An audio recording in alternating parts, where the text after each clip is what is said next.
If I Only Knew by Wanderlove. Chapter 9. Once he has escaped the immediate awkwardness and has the time to calm down, breathe, and work through his panic, Obi-Wan begins to think that maybe he overreacted. Sure, he has definitely developed a strong attraction and romantic interest in his former padawan, a man 15 years his junior, who sees him solely as a mentor and older brother figure.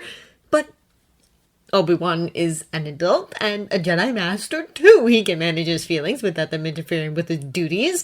He's done it before. He can do it again. Only he really, really can't. It doesn't help that all of Obi-Wan's coping methods for his previous attachments basically boiled down to a single strategy. Run and hide until the feelings are away. That is not an option here, as both the Force and Anakin seemed determined not only to thwart his every effort to put some distance between the two of them, but to cause all of his efforts to backfire horribly. He retreats to his quarters on the Negotiator earlier and earlier, trading their customary long nights of tzai and banter for the loneliness of his bunk. Only Anakin starts following him, and then Obi-Wan not only has to deal with the constant warmth and affection pouring across the bond, but also the sight of Anakin, shirtless, in his bed. He tries closing off the bond a little, dialing back on the connection with the feeble excuse that he doesn't want to interfere with Anakin's newly made Master Padawan bond with Ahsoka. Anakin nods very seriously, brow furrowed in contemplation, and then a few days later, a bubbly, radiant Ahsoka comes running up to him after a strategy session to let him know that she'd be honored to share a Force bond with him, that with his and Anakin's already existing connection, it made perfect sense to complete the triangle. And Obi-Wan really hadn't had the heart to tell her or Anakin that wasn't what he had been angling for, not one little bit. And so now he has to carefully shield his horrendously inappropriate thoughts from not just his former Padawan, but his underage grand Padawan. In desperation, he even tries assigning Anakin and Ahsoka to more solo missions, but has to give it up after the absolute tantrum they both throw after a stretch of 3 months where he doesn't see the entire 501st for more than a few hours at a time. His bonds with Anakin and Ahsoka brim with hurt the whole time, and every time they do meet, Obi-Wan is assaulted by two identical pairs of bewildered puppy dog eyes. Even Rex had looked a little wounded. So instead, Obi-Wan is forced to confront Anakin and, by extension, his feelings every single waking moment. Even sleep was no escape, filled with desperate, feverish dreams that left Obi-Wan panting and sticky as he wakes, a hoarse master echoing in his ears. He burns with shame at the thought of those dreams and spends hours reinforcing his shields before bed every night. He cannot allow even a whisper of his thoughts to slip through to Anakin, cannot let his former Padawan know what a lecherous old man his master truly is. He can't even imagine how his cracked heart would react if he ever gave Anakin any reason to recoil from him in horror and disgust. Needless to say, he spends a lot of time meditating these days. Obi-Wan sighs deeply as he comes out of his latest meditation session and runs a hand over his haggard face as his comm beeps insistently. He accepts the call absent-mindedly, tugging at his beard. "The fleet is ready to rendezvous with a coronet," Anakin's voice informs him. "Ahsoka, Cody, Rex, and myself will join you, along with a handful of others. The fleet will continue on to my axis under Admiral Yularen's command." Obi-Wan winces, not quite able to stop the internal sigh that floats across the bond. "Something wrong with the plan?" No, it's only... Well, the Duchess won't like it. The only thing she dislikes more than Jedi are clones." "Well, tough luck," Anakin snorts. Obi-Wan knows that tone of voice, knows exactly what his face must look like. "Our orders are to ensure that the Duchess Satine stays alive long enough to plead her planet's case before the Senate. I can't protect her from dozens of assassination attempts without my men. We are already bending to accommodate her insistence on traveling in her personal vessel. We should be escorting her aboard the Resolute or the Negotiator. But no, we just had to travel on her personal cruiser." Mandalore is a sovereign entity that wishes to remain out of the war, Obi-Wan reminds him. She can hardly claim neutrality if she comes flying in on a Republic Star Destroyer. Ugh, politics. I'll take that as agreement, Obi-Wan continues dryly. Let's at least try to appease her. How small can we keep the contention? Including Rex and Cody, I'd say at least 8. Well, I'll go inform Satine myself. Hopefully I can bring her around to the idea. I'll calm you when I've secured her official permission for you to board. Wait for me. We do not need you causing another intergalactic mess simply because you were too impatient to wait for permission. Goodbye for now. Okay, we'll do. Wait, Satine! Since when are you on first-name basis with Mandalorian royalty? Goodbye, Anakin! Obi-Wan says forcefully as his palm slams against the comm. There's a beat of blessed silence, and then Obi-Wan groans. He's about to spend a full week trapped on a small luxury cruiser with very few places to hide, and he's just piqued Anakin's curiosity. He sighs and gets to his feet. If he is truly doomed, he might as well just tell Satine of the plan and just take all of his punches at once. It's a quick journey since her throne room is only a few hallways over. The benefits of flying on a ship that wasn't the size of a mid-sized city like the Negotiator. When he does arrive, Satine looks up abruptly from her conversation with an aide, her eyes as sharp as her pointed nose and chin. When they had first reunited only a few weeks ago, Obi-Wan had buried the thought that she was as beautiful as ever. It was a different sort of attraction than the girlish charm Obi-Wan remembered, but no less beautiful for it. She waves her aide away with a dismissive hand and turns to Obi-Wan, stiff-backed and tightly gripping the arms of her throne. "Well?" she asks imperiously. "Milady," Obi-Wan greets in a far more mild and polite tone. He knows it will only irritate her more, but he can't seem to help himself.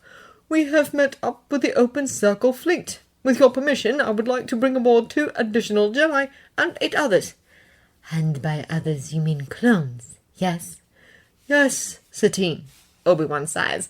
"It's not exactly a surprise, I hope. They do make up the majority of our forces." "Of course." She pushes her lips.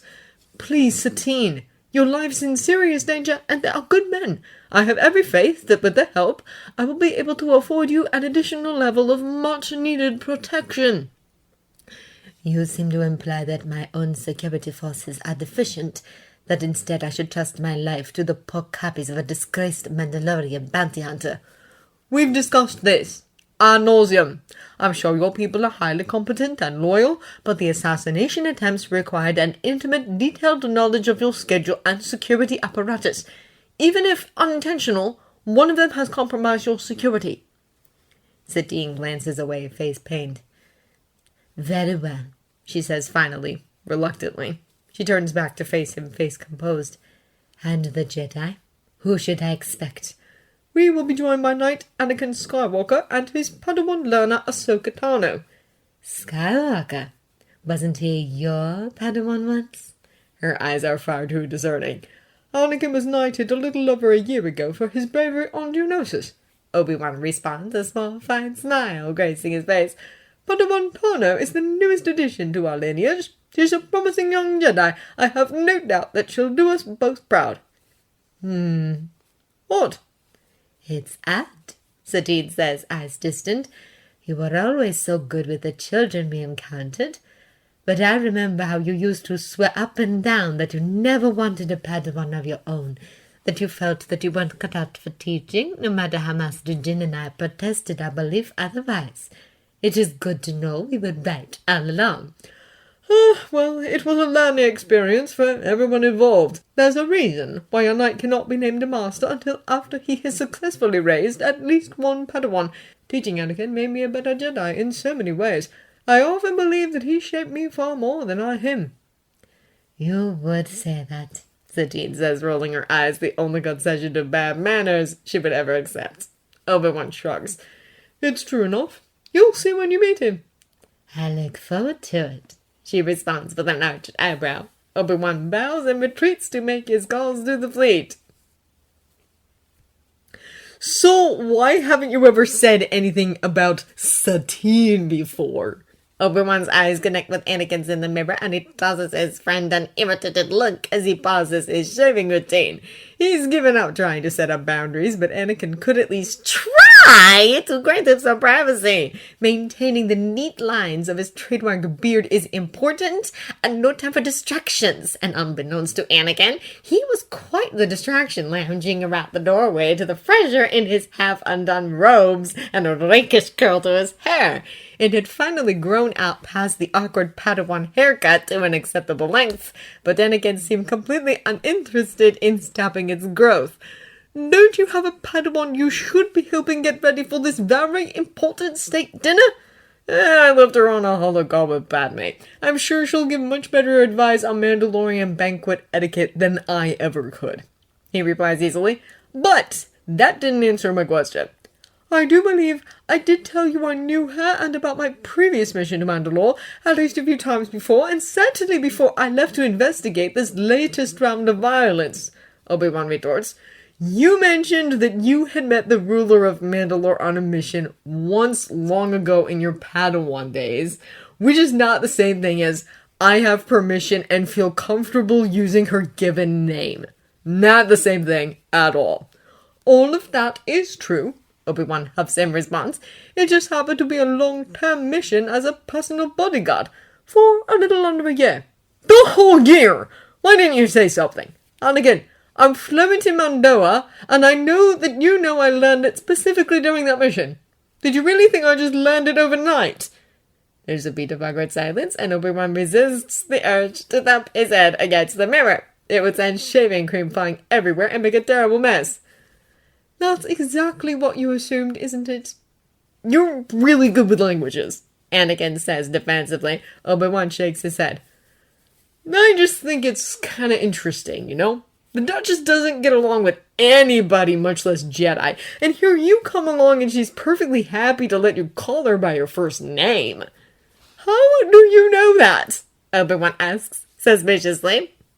Satine's prickliness is well known in political circles, but his former Padawan has never shown a great interest in galactic politics before, mostly content to just parrot whatever beliefs Obi-Wan or Senator Amidala express. He knows that he's never talked about Satine with Anakin before today, and he's pretty sure that such a sentiment is not parroted from Senator Amidala's mouth. The senator from Naboo is one of the very few notable exceptions that had managed to worm her way into Satine's good graces. The warm camaraderie between the two idealists is almost as famous as Satine's disagreeable nature. In the mirror, Anakin shrugs. "I see the Chancellor sometimes when I'm in the Senate building visiting Padme." Obi-Wan drops his razor and rolls around leaning back against the sink as if he will fall to his knees without its support. "You what?" "It's not like that," Anakin says, shooting a furtive look at Obi-Wan. "We talk politely if we run into each other in the hallways. I'm hardly going to ignore him if we get stuck in the same elevator. That'd be super awkward. I can't even... How long has this been going on? Have you told the council?" "Calm down, Master. It's just a few conversations. I'm an adult now. I can handle it."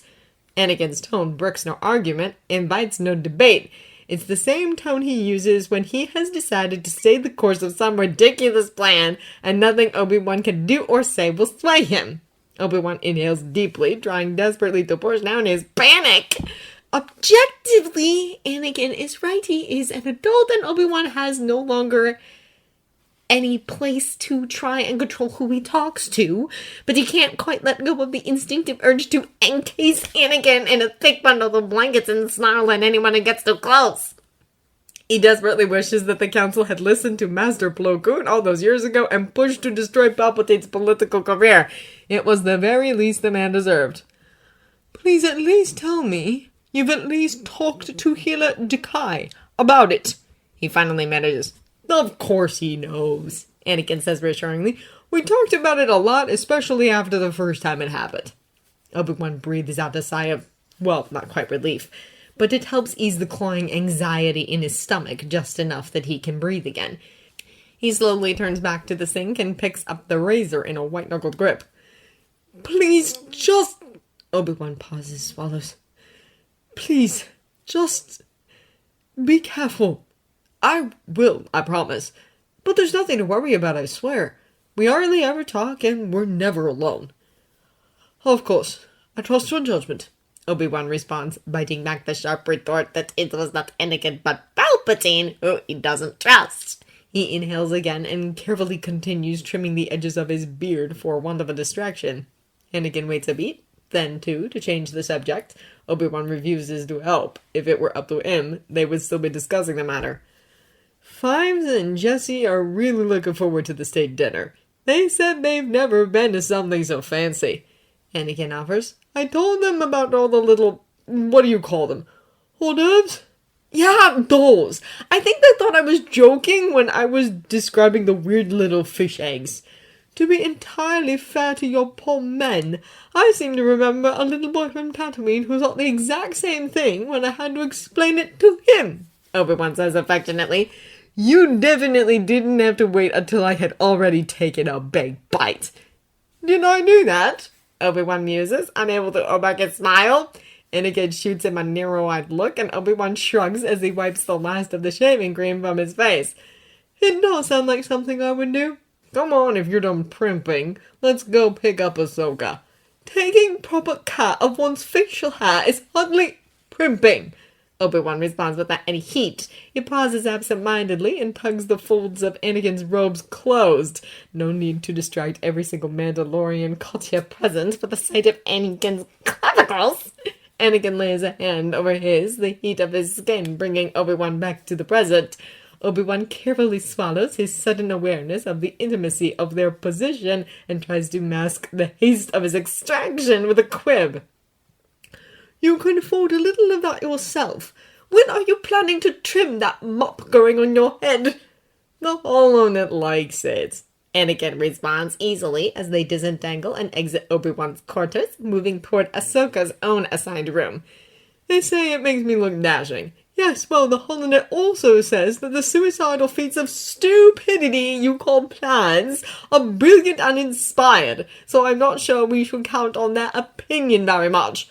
What's wrong with our plans? Ahsoka interrupts, sounding faintly outraged. She falls into place beside Anakin and is soon joined on the other side by Rex and a handful of other men from the 501st and 212th. Nothing, as long as you're okay with constant improvisation and a 50% chance the ship you're on is about to crash. Cody responds from his spot beside Obi-Wan, completely. Bad ban. Fine by me. Jess pipes up laughing. And me. Fives and echo at his one. You've been corrupted by your jetty, Wooly retorts. This sets off an epic round of bickering between the troopers that lasts all the way to the doors of the ballroom, where Obi-Wan pauses and gestures for them to settle. It takes longer than he would like to wrangle everyone into some semblance of civility. Sometimes he really wonders when exactly he had exchanged the noble and serene duties of a Jedi Knight for that of a mother duck, condemned to forever babysit his errant ducklings from one end of the galaxy to another. But soon enough he is satisfied. With a nod, his shoulders open the doors, revealing the sparkling ballroom in front of them. The troopers' jaws drop, and their pleased wonder reverberates across the Force. Mandalorian glass and wrought door steel work was a prized art form across the entire galaxy, and Clan Kryz had seen no reason for their personal ship to lack their planet's signature work. The royal ballroom aboard the Coronet was composed of one wall of plain durasteel and 3 walls of sparkling glass panes, specially engineered to withstand the rigors of space and arrayed in the characteristic geometric designs of Mandalore. The glass multiplies the lights of hyperspace by 1,000-fold until you feel like you are standing amidst a field of stars, and Obi-Wan remembers his own breathless reaction the first time Satine had shown him this ship, many, many years ago. There is a special sort of happiness in sharing this with the clones, they who have too often only been exposed to the ugliest things the galaxy has to offer. Even on the off chance they are assigned to some wonderfully pretty planet, it is almost always ravaged by war, its beauty almost unrecognizable under the mud and destruction. The assembled courtiers and senators pause in their chatter as Obi-Wan and the Republic military contingent enter. Satine drifts forward to meet them, signaling her acceptance, and the conversations resume, albeit a bit more subdued. The clones nod respectively to the Duchess, but then, with some unseen signal from Cody, they scatter, partially to mingle and socialize, but mostly to scope out their surroundings and the other passengers, and fully assess the security situation. Master Kenobi, Satine greets evenly. She turns a curious eye to Anakin and Ahsoka. General Skywalker, Anakin responds in kind, and this is my padawan learner, Commander Tano. It's a pleasure, my lady. Ah, yes, General Skywalker. Funny, I remember when the Jedi were peacekeepers, not generals. Don't start with your word games like Skywalker meant nothing by it, Obi-Wan replies defensively. Most planetary sovereigns are confused by Jedi titles, but we've found they are much better able to understand our militaristic designations. Of course they would. Most of them have been deceived into thinking that their problems can only be solved by someone with the title General and a bunch of big ships with big guns. Unfortunately, that's often the case when the Separatists are involved. Anakin interjects. Obi-Wan wants to pinch the bridge of his nose. In a verbal match, Anakin is hopelessly outmatched by Satine, and would have been better for everyone if he had just stayed silent. Her eyes gleam as she scents easy prey. How would you know? Have you ever tried talking to them? Satine responds smoothly. She taps her chin with a single finger. Or have you been too busy swinging your lightsaber at them?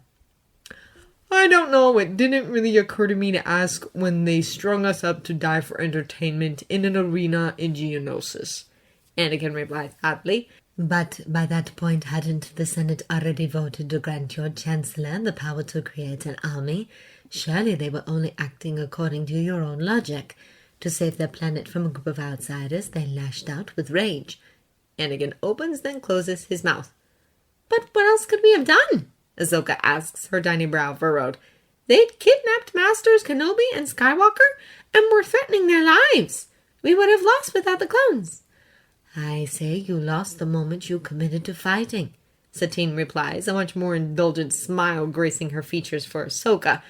Perhaps there were other solutions. Perhaps there weren't. But I found that as soon as the path of a violent offensive is offered, it closes off many other much more promising avenues. And yet some would agree that the best defense is a strong offense, Obi-Wan counters.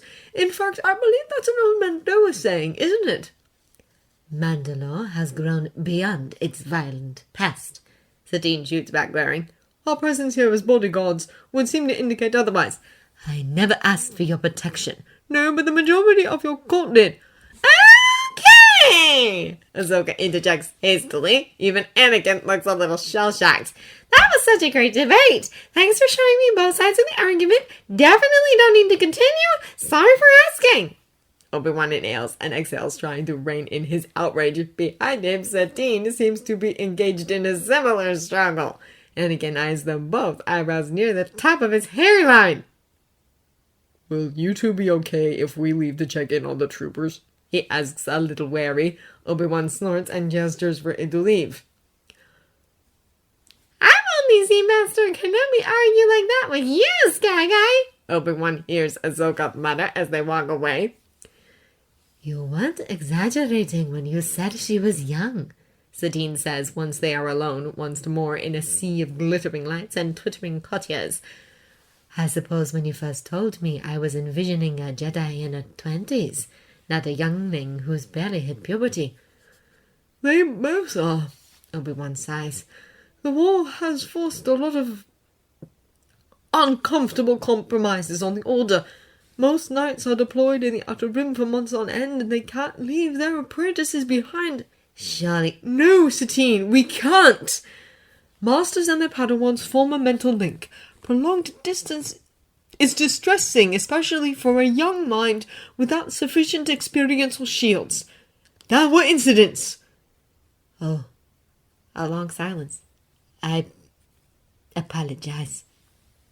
It's okay, Obi-Wan responds with a smile to indicate that he holds no hard feelings. Few, if any, outside of the Order understand all that the Jedi have given up to fight this war. Perhaps part of that is their own fault, with their determination to keep the hard decisions out of the public eye.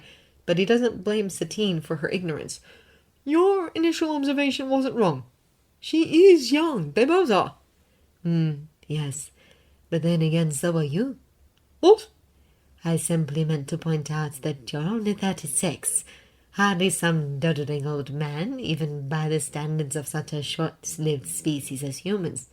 Now you sound like Anakin, Obi-Wan says with a shake of his head. Suddenly, the sound of crashing glass rings across the ballroom. Conversations all around them grinds to a halt. And Obi-Wan's head snaps toward the disturbance, where he spots a familiar set of white armor.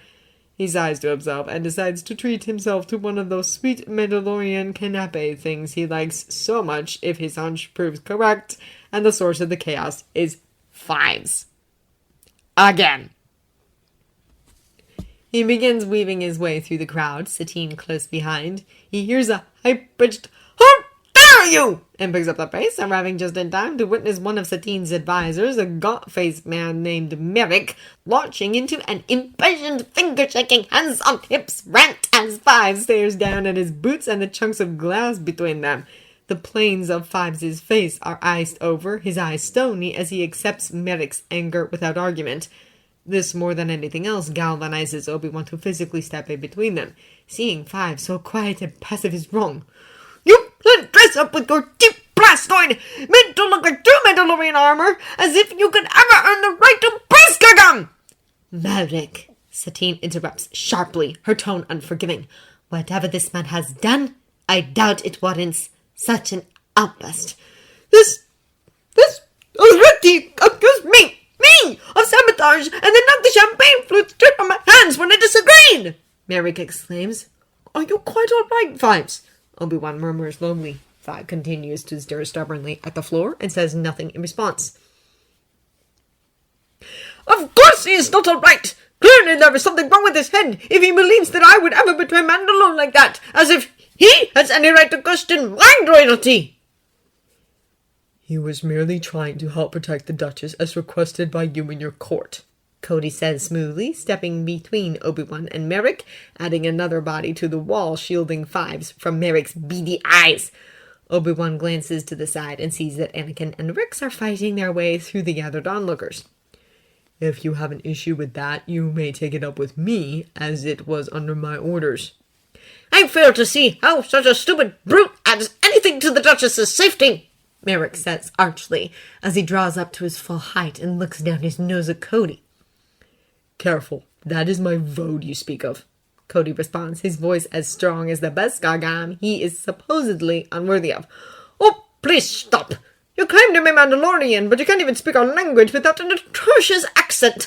Your clothes are an embarrassment to Mandalore—" Merrick, that is enough, Satine says coldly.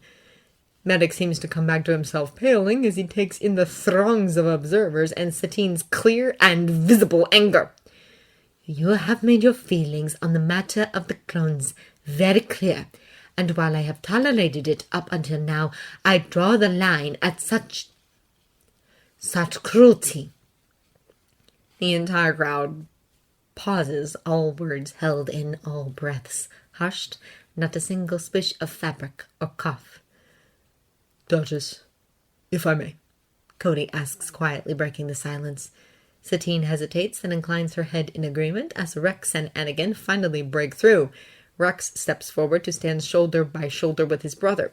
"I'm sorry the fact that some lump us mere clones in with you and your people causes you such distress. Indeed, I know my brothers to be some of the bravest and cleverest men in the galaxy, and if I were in your place, I would be proud for my system to be associated with such a fine group of men.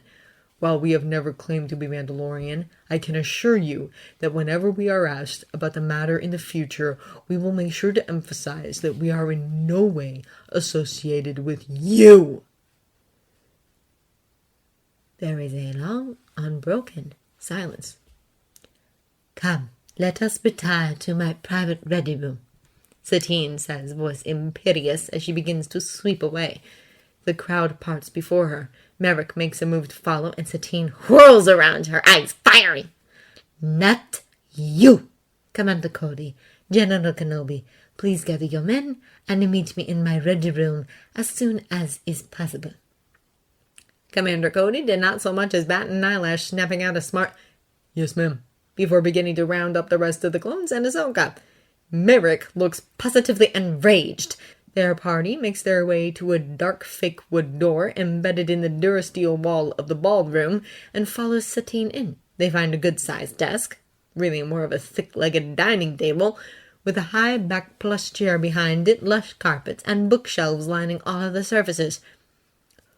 "Are you sure it's wise to antagonize one of your most influential senators in your system in such a way?" Obi-Wan asks, once the door has closed and shut out the curious stares of onlookers. Satine collapses in her chair and gestures for them to follow. Anakin picks up two lighter, much less fancy chairs and drags them closer to the ginormous desk for himself and Ahsoka. The clones fan out behind him, standing awkwardly towards the sides, but Obi-Wan herds them into their own chairs. They sit stiffly.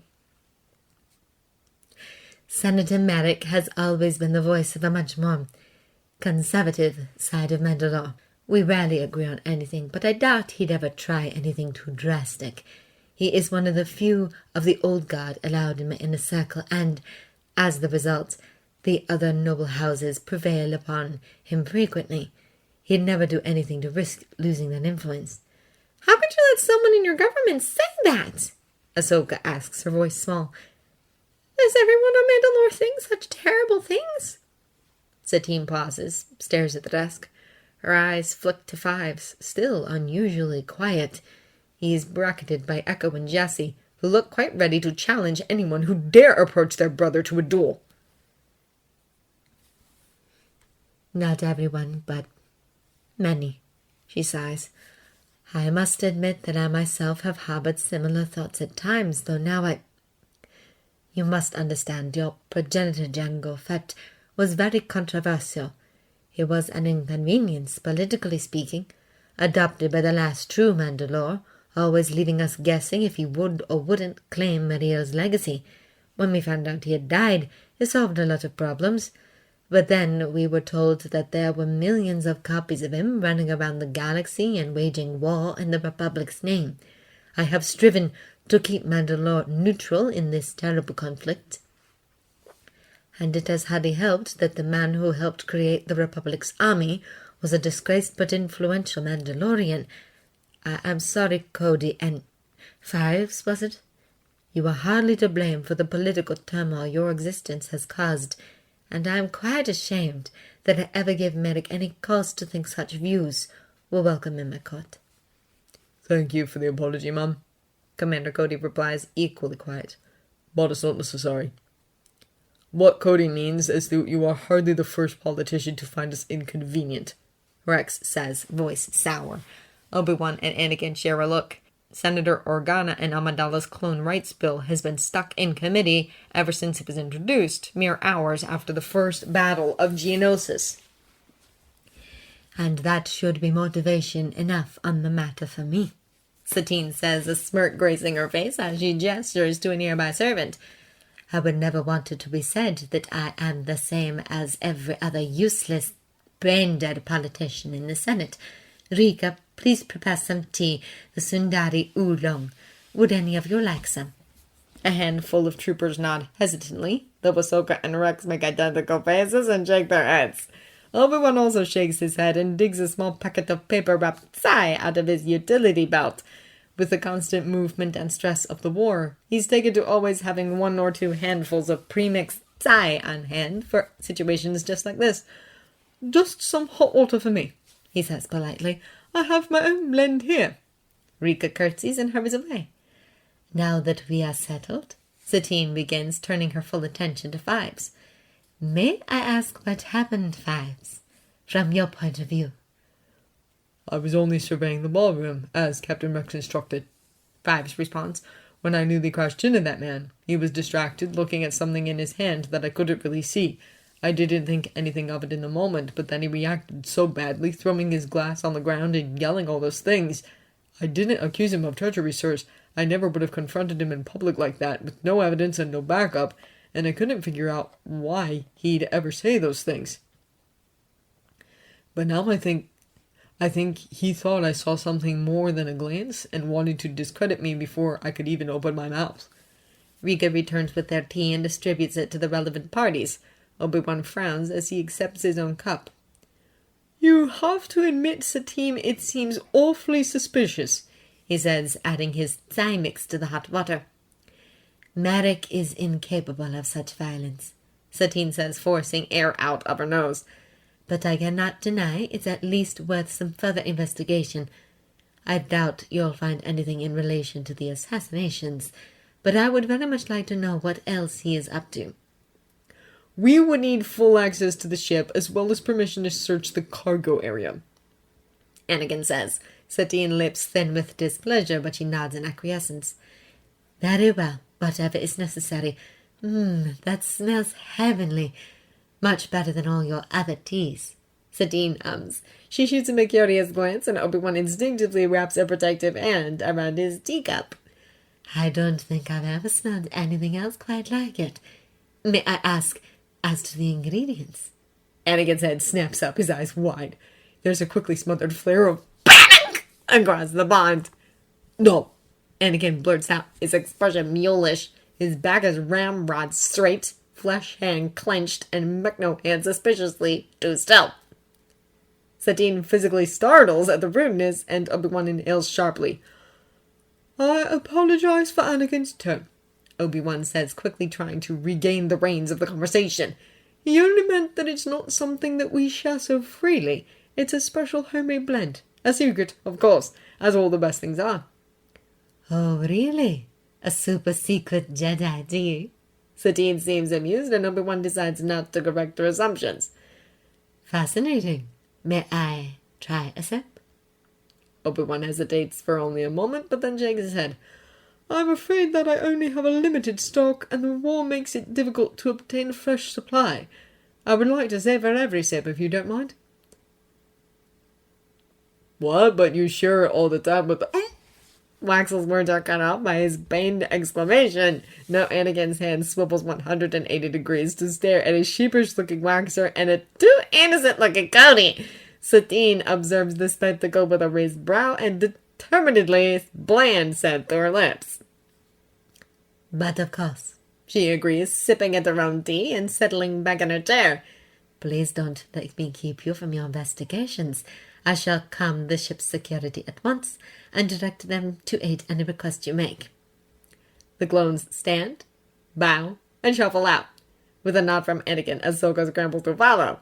Anakin himself lingers awkwardly at the edges of the rooms as Satine and Obi-Wan chit-chat idly, finishing up their tea. He seems relieved when Anakin finally stands and begins to head out. As they leave, Anakin crowds Obi-Wan into the nearest alcove, face and eyes panicky. Obi-Wan's back hits the wall and he becomes uncomfortably aware of the way Anakin is looming over and boxing him into the space. His eyes flick to Anakin's arm, and Anakin's gaze follows. All at once he seems to realize as well and snatches his arm away, stepping back to give Obi-Wan space. It's only a few centimeters, but it makes all the difference. You went sharing tzai with the troopers, he demands, voice too loud in the hushed alcove. Oh, yes. Cody was in the infirmary, so I thought it might help, and then of course the rest of Ghost Company had to try too. I saw you sharing the tea with Rex and Ahsoka and thought it would be okay. Was I not supposed to do that? Did you show any of them how to make it? How to mix the herbs and pour the water like I showed you? Please tell me you didn't share the recipe with them. No, of course not. Anakin, what is this about? Obi-Wan asks. Anakin relaxes, shoulders slumping. Obi-Wan watches him, suspicious. Were you not supposed to teach me that? Anakin hesitates, then nods. You can't ever share the recipe with anyone else, Master. And you really can't tell my mom about this. I know you calm her sometimes, but please, if you value my life, do not tell her what I did. It's very important, isn't it? It's like... Anakin struggles for words. We didn't have many secrets in the quarters. The Masters didn't allow them. So, what secrets we did have were guarded very, very closely. And sharing them has a certain... weight? Yeah, I think that's the best way to describe it.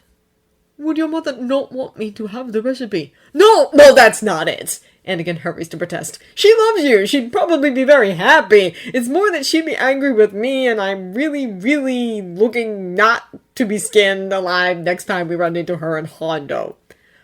And should I stop sharing the tea with Ahsoka and the troopers? Of course not. Anakin responds, his immediate and definitive response, a balm to the twisted burn that has formed suddenly in Obi-Wan's chest. Sharing tzai, that's for family. But sharing the recipe, that's different.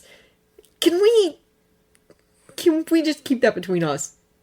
Of course, dear one. Whatever you wish. Of course, despite all of Satine's protestations, it shortly comes out that Merrick is actually behind the assassination attempts and quite capable of violence, as evidenced by the trail of bodies he's left in his wake and the B-2 battle droids he's brought on board. Go take Ahsoka with you, Anakin commands as he raises his saber to deflect another hail of blaster shots from hitting either himself or Rex. He glances back to Obi-Wan. We can handle a couple of droids. Go say your girlfriend. She's not my...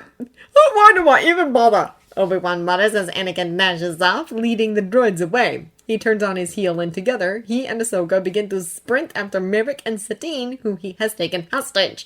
They catch up with him quickly, their force-enhanced speed no match for Merrick's pace, slowed even further by having to control a hostage, especially one as recalcitrant as Satine.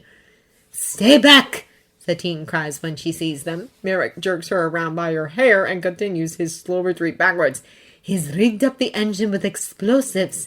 I won't have you risk the lives of everyone on board for mine."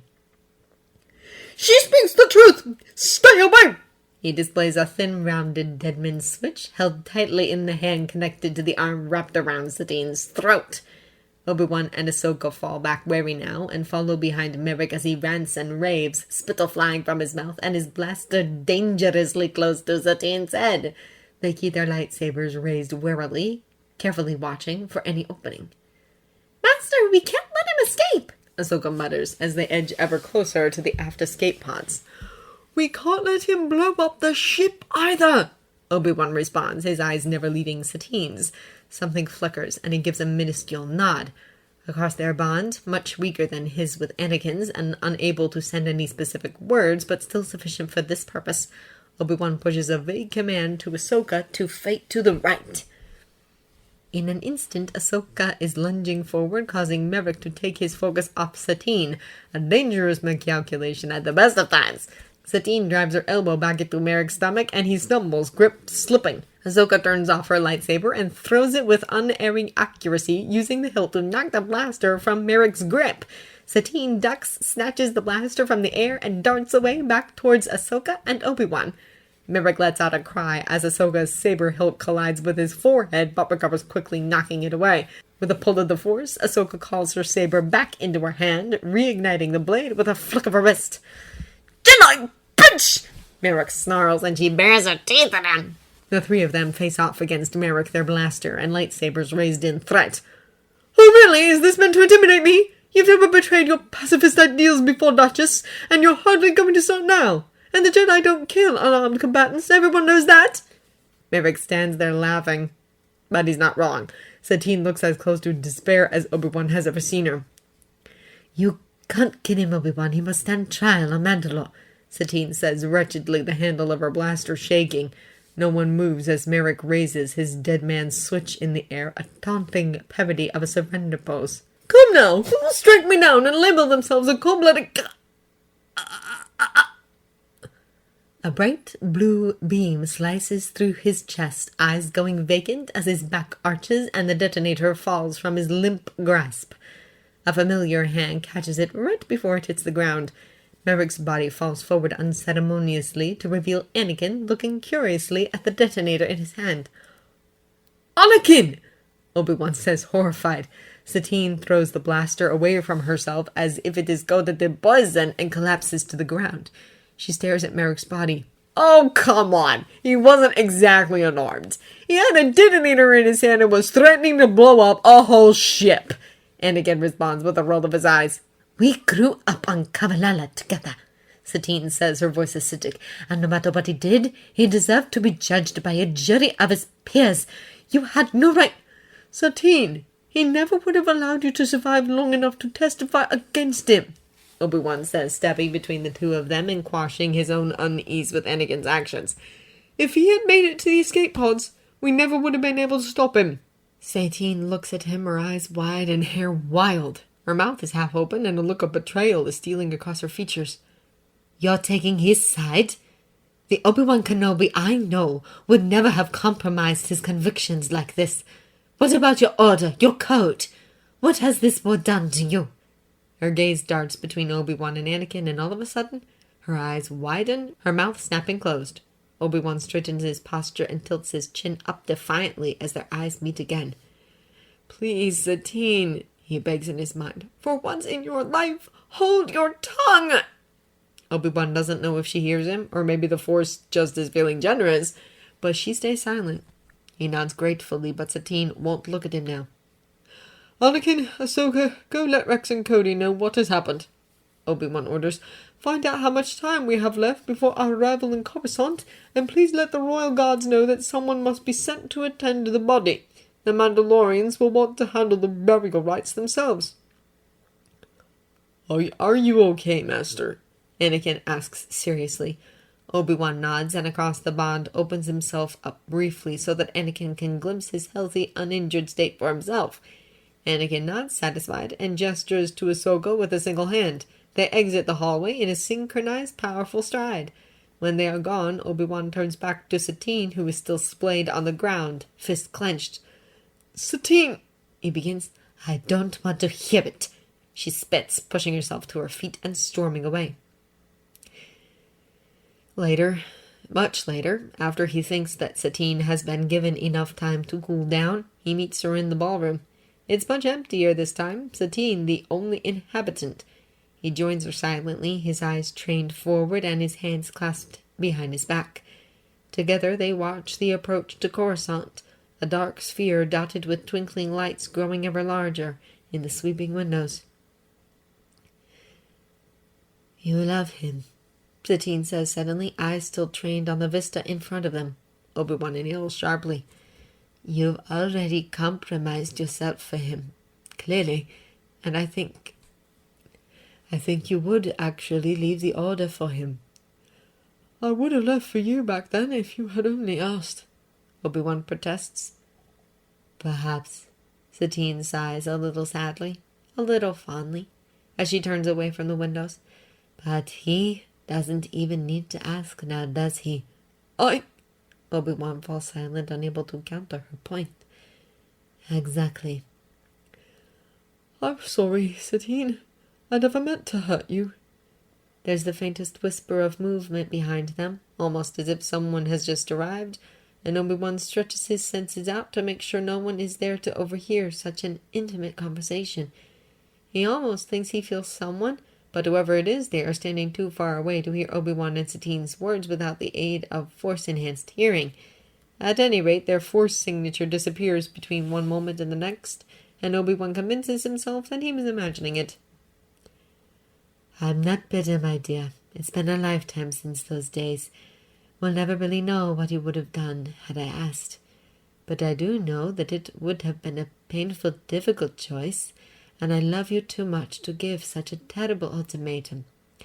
I decided I'd rather share some of you with the Order, with the Republic, with the whole galaxy than take the risk I'd get none of you at all. I don't regret that choice. You continue to blow me away, Obi-Wan replies quietly. He thinks to his own tortured gymnastics when it comes to Anakin, the constant churning in his gut and ache in his chest. I'm not sure I could ever handle a similar situation with such calm grace and reason. Ha! Satine snorts inelegantly.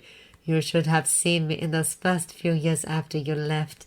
I was too busy stitching my people back together to truly stew in my anger, but oh, you are lucky.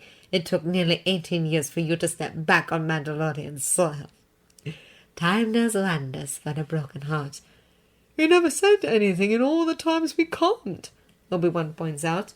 Well, I will grant you that one. Reining in my resentment during those calls was quite the feat. I loved and hated them in equal measure. You're a remarkable woman, Satine Kryze, I'm honored to call you my friend. As I am honored to call you mine, Satine says, eyes bright. Her comm beeps with an incoming message. She flips open her comm and reads the message, the brightness of her eyes and openness of her face slowly icing over, as if she is drawing a thick opaque curtain over her features. Her posture pulls back and settles, the weight of 1,000 responsibilities settling on her shoulders. It was a pleasure to see you in person once more. Despite all the assassination attempts and political intrigue you brought along with you. I would argue that you are mixing up the order of things. I was brought to your court by an already existing danger. My arrival precipitated nothing.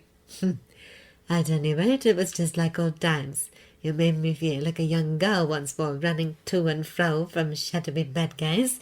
I have to attend my duties now, but please convey my warmest wishes and farewells to Knight Skywalker and Padawan Tano. And please let Ahsoka know that she is always welcome on Mandalore. I was very impressed with the quick thinking and bravery back there. Ah, but not that again. I think not. He's too much like you. Chaos follows him everywhere he goes. I may not be force sensitive, but there's a darkness around him. Be careful, Obi-Wan. That boy's dangerous. And you always did have a thing for a lost cause. You don't know him like I do, Obi-Wan says defensively. You know how I value your assessments, but in this particular case, I know you are mistaken. Maybe, Satine offers neutrally, and Obi-Wan knows he hasn't swayed her opinion in the least. But we hardly have time to debate further. I must take my leave of you now. Until we meet again, then. Of course. May the Force be with you as you plead your case. Obi-Wan responds with the incline of his head. Satine sweeps away, and Obi-Wan regards Coruscant for only one more moment. They have just breached the atmosphere, and below the familiar towering skyscrapers are growing ever larger, before turning away. As he enters the hangar, deep in the belly of the coronet, he very nearly runs into Anakin, who was lounging against their small Republic transport, studiously trying to look innocent. That's when the brief familiar spark Obi-Wan sensed in the ballroom clicks. You were eavesdropping, weren't you? He sighs. Anakin flashes him a sheepish smile and pushes off the side of the ship. In his head, Obi-Wan runs through his conversation with Satine. He pauses, rewinds, and then panics. What? Anakin, I don't know what you heard, but I want to assure you... No, I should be the one apologizing, Master. Anakin interrupts. I know how much you hate sharing details of your past with anyone, and I shouldn't have tried to circumvent that by eavesdropping. Obi-Wan trails off and takes in Anakin's demeanor. He seems calm, easy, not at all like the basic ranting mess Obi-Wan had always suspected he'd turn into if he ever learned about Obi-Wan's feelings. He immediately bites back the instinctive flood of apologies and offers to assign himself far, far away from his former Padawan. It was better to pause and take stock of the situation. No need to expose himself further without evaluating what exactly Anakin had overheard, what exactly he must walk back. I'm sure you have questions. Yes, Anakin says, biting his lip. You don't have to answer, though, if you don't want to. That very much depends on which part of the conversation you want to ask about, Obi-Wan says, his tone carefully neutral. I only heard the last part, when you and her talked about deciding to part ways. Anakin replies hesitantly. Obi-Wan inclines his head, relief rising strong in his chest. His secret feelings are still that, a secret. Then I think I know what this is about. You should know that I believe Satine's judgment of you to be flawed, colored by her stressful situation. She has hardly met you, and her opinion of you is just that. An opinion. Oh, yeah, sure, but that's not what I was talking about. What? Obi-Wan is terribly confused. He would have thought Anakin would have been defensive, angered by Satine's words, but he seems completely uninterested. Well, she's not wrong. I do struggle with the dark. She doesn't understand what that means, though, Obi-Wan protests. You're a good man, Anakin. I know how you've struggled, how the Force constantly roars for you, and how much worse it must be with this war. You may slip sometimes, but you always pick yourself back up. And Satine understands none of that, only witnessed this one incident. I appreciate how insulted you seem on my behalf, but I only really don't care what some pacifist who I've never met before this week, who has never had to order her men to their death, thinks. No, that's not what I wanted to ask about. It's just, you've considered leaving the order before for someone you loved, and I never knew that. His eyes slide away from Obi-Wan's, nervousness and shame flooding the bond. Is this about the mysterious crush you refused to talk about? Obi-Wan asks, delicately. Anakin stiffens, pales, and Obi-Wan rushes to continue. I apologize, I didn't mean to pry or make it sound so accusatory. It's not my place to lecture you. I'm not your master anymore. And if it was? Anakin fiddles with the plating on his mechno arm. About him, I mean. What would you say? Oh. Obi-Wan smothers the instinctive coiling jealousy in his stomach and thinks about it. I'd say, as evidenced by what you just overheard, I hardly have the greatest track record when it comes to romance. I should definitely not be your first choice for any advice of that sort. Track record? You mean there were more like her? Oh, yes, a handful. A young rebel while I was on a mission. Another padawan when I was a teen. Satine herself. And each time, you chose the order over them. Anakin ventures finally, voice low. Obi-Wan nods silently, afraid to speak. He so desperately wants to plead with Anakin, abandon your stupid crush, stay with the order, stay with me.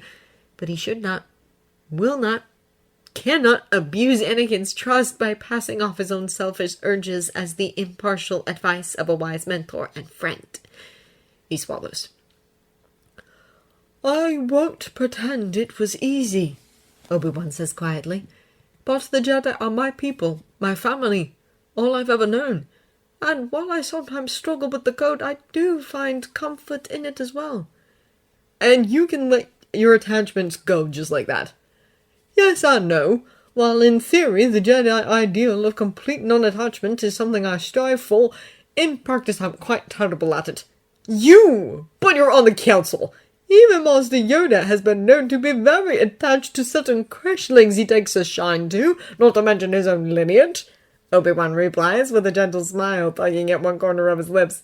We all grapple with it in our own ways. Oh, Anakin pauses. I always thought, he trails off, that you were the only one. False, no! I have failed you as a teacher, if that is what I have led you to believe. No, not at all. So you do have attachments, just not romantic ones. Of course, Anakin. Yourself and Ahsoka first among them. It's not quite a lie. His relationship with Anakin isn't actually romantic, no matter what sort of irrational dreams, secret hopes, or illicit feelings Obi-Wan holds. He doesn't regret the technicality, not when Anakin sends a pulse of warm happiness across the bond. Does that help answer your question? Yeah, no, that helped a lot, Anakin says. His tone is still subdued, but there is also acceptance there, forlorn but content. No matter what you decide, I will always be here for you. Always. I know, Master. I've never doubted that. Anakin replies, and Obi-Wan very nearly bursts, the twin forces of anguish and love warring in his chest. It is then as Anakin slings an arm around him, enveloping Obi-Wan in a half-hug, that Obi-Wan knows that his chosen path of silence is the right one. Distance may help manage the constant ache in his heart, but he would gladly suffer this pain over and over again every single day, if only to also experience the soaring feeling that accompanies it.